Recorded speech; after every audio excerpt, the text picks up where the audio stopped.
A very good morning to all of you. स्वागत करता हूं आपका अपना यूट्यूब चैनल मैथ अड्डा सारण में। तो चलिए फिर मैं हाजिर हो गया एक नया सेशन लेके।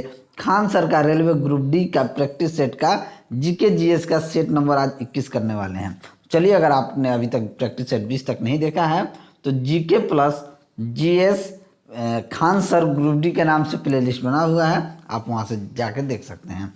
चलिए, अगर आप चैनल पर नए हैं तो चैनल को सब्सक्राइब कर लीजिए, साथ ही साथ बेल आइकन को दबा लीजिए ताकि हम कोई वीडियो अपलोड करें उसका नोटिफिकेशन आपको मिलता रहे। आइए बात करते हैं अनअकैडमी की। अनअकैडमी इंडिया का सबसे लार्जेस्ट एजुकेशनल प्लेटफॉर्म है जहां पे इंडिया के टॉप एजुकेटर टीच करते हैं। अनअकैडमी आप सभी के लिए लेके आया है स्टेनोग्राफर और supreme court, high court, district court, clerk exam के लिए भी सब्सक्रिप्शन लेके आ गया है। और आप जानते हैं कि अनअकैडमी पे टॉप एजुकेटर टीच करते हैं। अगर आप स्टेनोग्राफर का एग्ज़ाम देना चाहते हैं, अगर आप स्टेनोग्राफर की तैयारी करना चाहते हैं तो आप अनअकैडमी पे ज्वाइन कर सकते हैं। लिंक जो है आपको डिस्क्रिप्शन में मिल जाएगा। और जब भी आप सब्सक्रिप्शन लें तो हमारा रेफरल कोड सारण 10 जो है ज़रूर इस्तेमाल करें। सारण 10 आप इस्तेमाल करेंगे तो आपको 10% इंस्टेंट डिस्काउंट मिल जाएगा। देखिए, सुप्रीम कोर्ट आप जानते हैं, हाई कोर्ट हर स्टेट का अलग होता है, डिस्ट्रिक्ट कोर्ट हर जिला का अलग होता है। तो आप हर जिला का तैयारी यहाँ पे अनअकैडमी पे कर सकते हैं। अगर आप सब्सक्रिप्शन लेते हैं 3 महीना का तो आपको 1800 लगेगा, 6 महीने के लेंगे तो 2500 लगेगा, 12 महीने के लेंगे तो 3400 लगेगा, 24 महीने के लेंगे तो 4000 लगेगा। अगर मेरा राय आप लेंगे तो मैं बोलूँगा कि आप सीधा 1 साल का सब्सक्रिप्शन लीजिए, क्योंकि 1 साल में आपको बहुत बेनिफिट मिल जाएगा। और इस सब्सक्रिप्शन के साथ आपको बहुत सारा फीचर भी मिलने वाला है। लाइव क्लास में डाउट सेशन, पीडीएफ, बहुत सारा है। ठीक है, इसके साथ में मैं आपको बता दूं कि अनअकैडमी का एसएससी एग्ज़ाम के लिए प्राइस हाइक होने वाला है। तो इससे पहले कि प्राइस आप हाई हो, आप जाइए, लिंक बैचेस का लिंक डिस्क्रिप्शन में है, वहाँ से जाइए और हमारा रेफरल कोड सारण 10 इस्तेमाल कीजिए। तो चलिए आगे बढ़ते हैं। आज का पहला क्वेश्चन देखते हैं। आज का पहला क्वेश्चन है, थोड़ा सा इसे नीचे कर लें, कि निम्न में से कौन लक्षद्वीप द्वीप समूह का दक्षिणतम भाग है। यानी कि कौन सा लक्षद्वीप समूह का दक्षिण भाग है, ये हमसे पूछा जा रहा है। तो मिनिकॉय जो है, मिनिकॉय लक्षद्वीप समूह का दक्षिण भाग मिनिकॉय होता है। तो ऑप्शन बी आपका यहाँ पे राइट आंसर हो जाएगा। अगर वीडियो आप सभी को अच्छा लगे तो लाइक कीजिएगा। आप सभी से निवेदन है कि थोड़ा आप लोग मुझे सपोर्ट कीजिए। लोसार उत्सव किस जनजाति के लोगों द्वारा मनाया जाता है। तो लोसार उत्सव जो होता है ये मोनपा जाति जो होते हैं, मोनपा जनजाति के लोगों द्वारा मनाया जाता है। मोनपा, तो ऑप्शन डी आपका क्या हो जाएगा, राइट आंसर हो जाएगा। नेक्स्ट, 1774 में सर्वोच्च न्यायालय को किस शहर में फोर्ट विलियम में शीर्ष न्यायालय के रूप में स्थापित किया गया था। तो 1774 में सर्वोच्च न्यायालय को फोर्ट विलियम के शीर्ष न्यायालय में यानी कि कोलकाता में कहा किया गया था, स्थापित किया गया था। तो ऑप्शन डी यहाँ पे आपका क्या हो जाएगा, राइट आंसर हो जाएगा। नेक्स्ट, वीडियो अगर अच्छा लगे तो लाइक ज़रूर करें। अगला प्रश्न है कि गैनीमीड अब तक हमारे सौर प्रणाली में सबसे बड़ा चंद्रमा है, वह किस उपग्रह की परिक्रमा करता है। तो गैनीमोड जो है, अब तक हमारा सौर प्रणाली में सबसे बड़ा चंद्रमा है, वह बृहस्पति यानी कि जुपिटर का क्या करता है, जुपिटर उपग्रह की क्या करता है, परिक्रमा करता है। तो बृहस्पति, जुपिटर, ऑप्शन बी आपका क्या हो जाएगा, राइट आंसर हो जाएगा। नेक्स्ट, अगला प्रश्न है कि निम्नलिखित में से कौन सा भारतीय राष्ट्रीय राजनीतिक दल 1885 में स्थापित सबसे पुराना दल है और जिसने कई बार विभाजन का सामना किया है। तो भारतीय राष्ट्रीय कांग्रेस जो है, भारतीय राष्ट्रीय राजनीतिक दल का सबसे पुराना दल है। यह दल 1885 में स्थापित हुआ था और जिसने कई बार विभाजन का क्या है, सामना किया है, यानी कि इंडियन नेशनल कांग्रेस, भारतीय राष्ट्रीय कांग्रेस। तो ऑप्शन बी क्या हो जाएगा, आपका राइट आंसर हो जाएगा। नेक्स्ट, अगला प्रश्न है कि लोकतंत्र में राजनीतिक और सामाजिक असमानताओं पर अध्ययन से किस बात का पता चलता है? तो लोकतंत्र में राजनीतिक और सामाजिक असमानताओं पर जब अध्ययन करने से लोकतंत्र में कितनी असमानताएं मौजूद है इस बात का पता चलता है कि लोकतंत्र में कितनी असमानताएं जो हैं ये मौजूद हैं। तो ऑप्शन डी क्या हो जाएगा? आपका राइट आंसर हो जाएगा। नेक्स्ट, वीडियो अगर अच्छा लगे तो आप लोग लाइक ज़रूर कीजिएगा। चैनल पर नए हैं तो चैनल को सब्सक्राइब जरूर कीजिएगा। निम्न में से कौन सा नृत्य मध्य प्रदेश की एक नृत्य शैली है? तो मध्य प्रदेश की नृत्य शैली माचा जो है, ये माचा नृत्य जो है ये मध्य प्रदेश की क्या है? एक नृत्य शैली है। तो ऑप्शन सी यहाँ पे आपका राइट आंसर हो जाएगा। नेक्स्ट, कि धनानंद को हराकर मौर्य साम्राज्य की स्थापना किसने की थी? तो धनानंद को हराकर चंद्रगुप्त ने मौर्य साम्राज्य की स्थापना की थी। किसने? तो चंद्रगुप्त ने। तो ऑप्शन बी आपका क्या हो जाएगा? राइट आंसर हो जाएगा। नेक्स्ट, 1529 में घाघरा के युद्ध में मुगल बादशाह बाबर ने किसे हराया था? तो 1529 में घाघरा के युद्ध में मुगल बादशाह ने बाबर ने महमूद लोदी को हराया था। किसको? महमूद लोदी को हराया था। तो ऑप्शन डी यहाँ पे आपका राइट आंसर हो जाएगा। नेक्स्ट, निम्न में से कौन सी नदी अरब सागर में जाके गिरती है? तो अरब सागर में कौन जाके गिरती है? तो माही नदी जो है, ये माही नदी अरब सागर में जाके गिरती है। तो ऑप्शन बी यहाँ पे आपका राइट आंसर हो जाएगा। नेक्स्ट, अगला प्रश्न है कि ब्रिटिश संसद में सदस्य बनने वाले पहले भारतीय का नाम बताइए। तो ब्रिटिश संसद में सदस्य बनने वाले पहले भारतीय दादा भाई नेहरू थे। तो ऑप्शन ए यहाँ पे आपका राइट आंसर हो जाएगा। नेक्स्ट, अगला प्रश्न है कि सिक्किम के लोकगीतों के उस प्रकार का नाम बताइए जो राज्य के प्राकृतिक सौंदर्य का वर्णन करते हैं। तो देखिए, घातो कीतो, ये घातो कीतो जो है सिक्किम के प्रमुख लोकगीतों में से एक है। यह राज्य के प्राकृतिक सौंदर्य का वर्णन करते हैं। तो ऑप्शन सी आपका राइट आंसर हो जाएगा। नेक्स्ट, 2021 में किस देश ने अमेरिका के पूर्व विदेश मंत्री माइक पोम्पियो समेत 28 अधिकारियों पर प्रतिबंध लगाने का फैसला कर लिया है? तो ये किसने किया है? तो ये चीन ने किया है। तो ऑप्शन सी आपका क्या हो जाएगा? राइट आंसर हो जाएगा। हाल ही में चीन ने अमेरिका के पूर्व विदेश मंत्री माइक पोम्पियो समेत 28 अधिकारियों पर प्रतिबंध लगाने का फैसला कर लिया है। नेक्स्ट, अगला प्रश्न देखते हैं कि थोड़ा सा इसे नीचे करना होगा कि हाल ही में किसने ISSF वर्ल्ड कप 2021 में 25 मीटर पिस्टल स्पर्धा में स्वर्ण पदक जीत लिया है? तो ये किसने जीता है? तो चिंकी यादव ने हाल ही में हुए ISSF वर्ल्ड कप में 25 मीटर पिस्टल स्पर्धा में स्वर्ण पदक जीता है। तो ऑप्शन बी क्या हो जाएगा? आपका राइट आंसर हो जाएगा। नेक्स्ट, फुटबॉल को संचालित करने वाली संस्था फीफा ने 2021 में निम्न में से किस देश के फुटबॉल फेडरेशन को सस्पेंड कर दिया है? तो किसको किया है?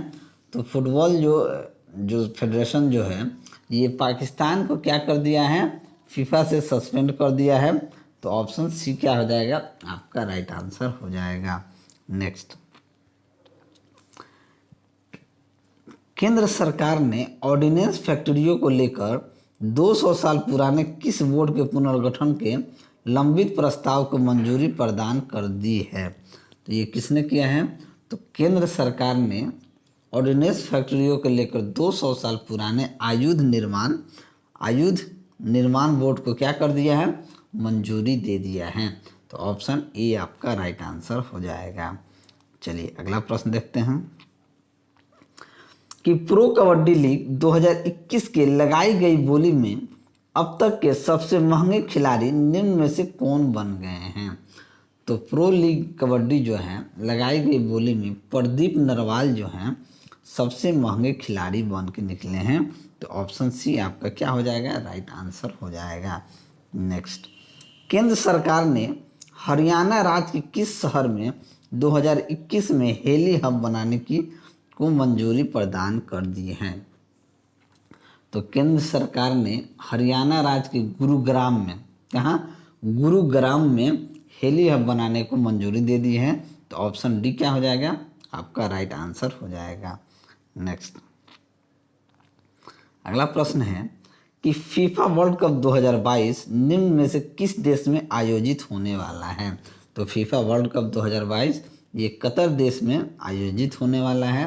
तो ऑप्शन बी क्या हो जाएगा, आपका राइट आंसर हो जाएगा।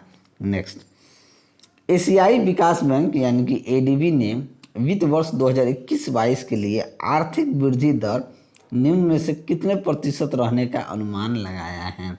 तो ये 9.7% वृद्धि रहने का अनुमान लगाया है एशियाई विकास बैंक ने। तो ऑप्शन सी क्या हो जाएगा, आपका राइट आंसर हो जाएगा। चलिए आगे बढ़ते हैं, अगला क्वेश्चन देखते हैं। थोड़ा सही से नज़र नहीं आ रहा है, ठीक है फिर भी चलेगा, कोई बात नहीं है। क्वेश्चन कह रहा है कि एक वस्तु का भार पृथ्वी पर 6000 न्यूटन है, चंद्रमा की सतह पर उसका भार क्या हो जाएगा। अगर पृथ्वी पर 6000 न्यूटन है तो चंद्रमा पर इसका 1/6 हो जाएगा, यानी कि 1000 न्यूटन हो जाएगा। तो ऑप्शन डी क्या हो जाएगा, आपका राइट आंसर हो जाएगा।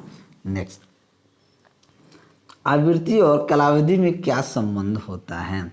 जहां अगर टी कालावधि हो और आवृत्ति एफ होता है तो एन बराबर क्या होता है, 1/t होता है। आवृत्ति और कालावधि में तो यहाँ पे टी बराबर क्या हो जाएगा, 1/u। तो ऑप्शन डी क्या हो जाएगा, आपका राइट आंसर हो जाएगा। नेक्स्ट, निम्न में से किसमें अवतल दर्पण का प्रयोग नहीं होता है। तो अवतल दर्पण का प्रयोग जो होता है, अवतल दर्पण का प्रयोग पक्षदर्शी दर्पण में अवतल दर्पण का प्रयोग नहीं होता है। तो ऑप्शन डी क्या, सी क्या हो जाएगा, आपका राइट आंसर हो जाएगा। नेक्स्ट, शक्ति कहलाती है, शक्ति क्या कहलाता है, तो कार्य करने की दर को हम लोग शक्ति कहते हैं। तो ऑप्शन ए आपका राइट आंसर हो जाएगा। नेक्स्ट, निम्नलिखित वैज्ञानिकों में से किसने स्थिर अनुपात के नियम को प्रतिपादित किया है। तो स्थिर अनुपात को नियम को किसने, तो जोसेफ प्रोस्ट ने स्थिर अनुपात के नियम को प्रतिपादित किया है। तो ऑप्शन बी यहाँ पे आपका क्या हो जाएगा, राइट आंसर हो जाएगा। चलिए नेक्स्ट, ये नहीं आ पाएगा, इसको ऐसे देख लेते हैं। सेल्सियस और केल्विन तापमान के बीच क्या संबंध होता है। तो सेल्सियस की बात की जाए, सेल्सियस और केल्विन की बात की जाए, जो 0 डिग्री सेल्सियस पर 273 केल्विन होता है। तो ऑप्शन बी आपका क्या हो जाएगा, राइट आंसर हो जाएगा। नेक्स्ट, अगला प्रश्न है कि धातुओं के संबंध में निम्नलिखित में से कौन सा सही है, यानी कि सही बताना है। धातुओं में उनकी बाहरी कक्षा में एक या इससे अधिक संयोजन इलेक्ट्रॉन होते हैं। धातुओं में उनके बाहरी कक्षा में 4 या इससे अधिक संयोजन इलेक्ट्रॉन होते हैं। या धातुओं में उनकी बाहरी कक्षा में 1 से 4 संयोजक इलेक्ट्रॉन होते हैं। या धातुओं में उनकी बाहरी कक्षा में 8 संयोजक इलेक्ट्रॉन होते हैं। तो धातुओं की बात की जाए तो धातुओं में उनकी बाहरी कक्षा में 1 से 4 संयोजक इलेक्ट्रॉन रहते हैं। तो ऑप्शन सी क्या हो जाएगा, आपका यहाँ राइट आंसर हो जाएगा। नेक्स्ट, अभिकारकों को विभाजित करने के लिए डैश अभिक्रिया में ऊर्जा आवश्यकता होती है। तो अभिकारकों को विभाजित करने के लिए अपघटन अभिक्रिया में ऊर्जा की आवश्यकता होती है, यानी अपघटन। तो ऑप्शन बी आपका राइट आंसर हो जाएगा। नेक्स्ट, एक सर्किट आरेख में दिए गए प्रतीक का उपयोग इस प्रकार किया जाता है। ये इस तरीके से दिया गया है, इस तरह किया जाता है। तो ये क्या है, तो ये प्रतिरोध का एक प्रतिरोधी, ये क्या होता है, प्रतिरोध का एक प्रतिरोधी होता है। तो ऑप्शन डी क्या हो जाएगा, आपका सही आंसर हो जाएगा। प्रतिरोध का उपयोग हम लोग इस तरीके से दिखा के करते हैं, ये हमारा क्या है, प्रतिरोध है। तो ऑप्शन डी क्या हो जाएगा, आपका यहाँ पे राइट आंसर हो जाएगा। नेक्स्ट, अगला देखते हैं। कि सोडा एसिड अग्निशामक यंत्रों में प्रयोग किया जाने वाला लवण है। तो सोडियम हाइड्रोजन कार्बोनेट जो होता है ये सोडा एसिड अग्निशामक यंत्र में उपयोग किए जाने वाला लवण होता है। तो सोडियम हाइड्रोजन और कार्बोनेट क्या हो जाएगा आपके यहाँ पे राइट आंसर हो जाएगा। नेक्स्ट, पीवीसी का पूर्ण रूप क्या होता है? तो पीवीसी का पूर्ण रूप होता है पॉलीविनाइल क्लोराइड। क्या होता है? पॉलीविनाइल क्लोराइड होता है। तो ऑप्शन सी यहाँ पे आपका राइट आंसर हो जाएगा। नेक्स्ट, एसिटिक अम्ल का आईयूपीएसी नाम क्या होता है? तो एसिटिक अम्ल का आईयूपीएसी नाम होता है एथेमोइक अम्ल। एथेमोइक अम्ल। तो ऑप्शन सी क्या हो जाएगा आपका राइट आंसर हो जाएगा। चलिए अगला प्रश्न देखते हैं। कांच का सबसे महत्वपूर्ण घटक क्या होता है? तो कांच का सबसे महत्वपूर्ण घटक सिलिका जो होता है ये कांच का सबसे महत्वपूर्ण घटक होता है। तो ऑप्शन सी यहाँ पे आपका राइट आंसर हो जाएगा।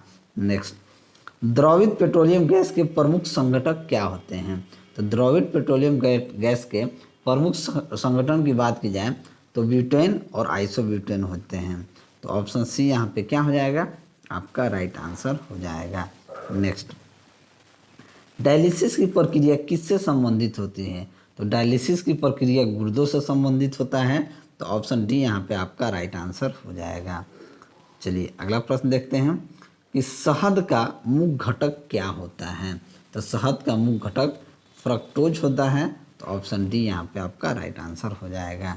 नेक्स्ट, नगरीय जनसंख्या की तुलना में कृषि श्रमिकों में कौन सी बीमारी सामान्य होती है? तो नगरीय जनसंख्या की तुलना में कृषि श्रमिकों में फेफड़ों की जो बीमारी होती है ये आपका सामान्य होता है। तो ऑप्शन ए क्या हो जाएगा आपका राइट आंसर हो जाएगा। नेक्स्ट, वीडियो अगर आप सभी को अच्छा लगे तो लाइक ज़रूर करें। चलिए, निम्नलिखित में से कौन पेड़ के नीचे उगता है? पेड़ के नीचे कौन उगता है? पत्ता भोगी, बंगाल चना, चिलिया बादाम, पीनट या अरंडी? अगर बात की जाए तो ये चोलिया बादाम जो होता है, चिलिया बादाम यानी कि पीनट जो होता है ये क्या होता है पेड़ के नीचे उगता है। चिलिया बादाम यानी कि पीनट जो होता है ये पेड़ के नीचे उगता है। तो ऑप्शन सी यहाँ पे क्या हो जाएगा आपका राइट आंसर हो जाएगा। चलिए नेक्स्ट, डैश पौधों का नर प्रजनन अंग होता है? यानी कि किस पौधे का नर प्रजनन अंग होता है? वर्तिका का, वर्तिका का, अंडाशय का या पुंकेसर का? तो पुंकेसर पौधे का, पुंकेसर जो पौधा होता है पुंकेसर पौधों का नर प्रजनन अंग होता है। तो यहाँ ऑप्शन डी क्या हो जाएगा आपका राइट आंसर हो जाएगा। चलिए आगे बढ़ते हैं, अगला प्रश्न देखते हैं कि डैश विकास के सिद्धांत से संबंधित है। यानी डैश विकास के सिद्धांत से संबंधित है Miller, Charles Darwin, Jean Baptiste Lamarck या ग्रेगर मेंडल? तो देखिए चार्ल्स डार्विन जो है, चार्ल्स डार्विन ये विकास के सिद्धांत से क्या है संबंधित है। चार्ल्स डार्विन का नाम विकास से संबंधित के इसमें आता है। तो ऑप्शन बी यहाँ पे क्या हो जाएगा आपका राइट आंसर हो जाएगा। नेक्स्ट, केंचुआ निम्न में से कौन से प्राणी संघ से संबंधित होते हैं? तो केंचुआ किससे संबंधित होता है? ऑर्थोपोडा से, मोलस्का से, एनिलिडा से या प्रोटोजोआ से? तो केंचुआ जो होता है ये आपका एनिलिडा प्राणी से संबंधित होता है। किस प्राणी से? केंचुआ जो होता है एनिलिडा प्राणी से संबंधित होता है। तो ऑप्शन सी यहाँ पे क्या हो जाएगा आपका राइट आंसर हो जाएगा। चलिए आगे बढ़ते हैं। अगर वीडियो आप सभी को अच्छा लगे तो आप लोग लाइक ज़रूर करें और चैनल पे नए हैं तो चैनल को सब्सक्राइब जरूर करें और अपने इस भाई को सपोर्ट जरूर करें। नेक्स्ट, सूत्री विभाजन के चरण का नाम बताइए जिसके दौरान विभाजित सेल के गुणसूत्र मध्य रेखा पर स्थित होते हैं। देखिए एनाफेज, टेलोफेज, मेटाफेज या प्रोफेज? अगर बात की जाए सूत्री विभाजन की तो मेटाफेज सूत्री विभाजन का एक चरण है जिसके दौरान विभाजित सेल के गुणसूत्र मध्य रेखा पर क्या होते हैं स्थित होते हैं। तो मेटाफेज क्या हो जाएगा आपका राइट आंसर, यानी कि ऑप्शन सी आपका राइट आंसर हो जाएगा। नेक्स्ट, निम्नलिखित में से कौन सी ग्रीन हाउस गैस नहीं है? Methane, carbon dioxide, oxygen, nitrous oxide? नहीं है की बात की गई है। तो ऑक्सीजन जो होता है, ऑक्सीजन एक ग्रीन हाउस गैस नहीं होता है। तो यहाँ पे ऑप्शन सी यानी कि ऑक्सीजन आपका क्या हो जाएगा राइट आंसर हो जाएगा, क्योंकि ऑक्सीजन ग्रीन हाउस गैस नहीं होता है। बाकी methane, carbon dioxide, nitrous oxide ये ग्रीन हाउस गैस होते हैं। नेक्स्ट अगला प्रश्न है कि प्रिंटर का रिजोल्यूशन का मापन डैश में किया जाता है। तो प्रिंटर का रिजोल्यूशन का मापन जो होता है प्रति इंच डॉट्स में किया जाता है। किस में किया जाता है? प्रति इंच डॉट्स में किया जाता है। तो ऑप्शन ए क्या हो जाएगा? आपका राइट आंसर हो जाएगा। नेक्स्ट, कंप्यूटर में परमानेंट मेमोरी को क्या कहा जाता है? रैम, सीपीयू, रोम या सीडी रोम?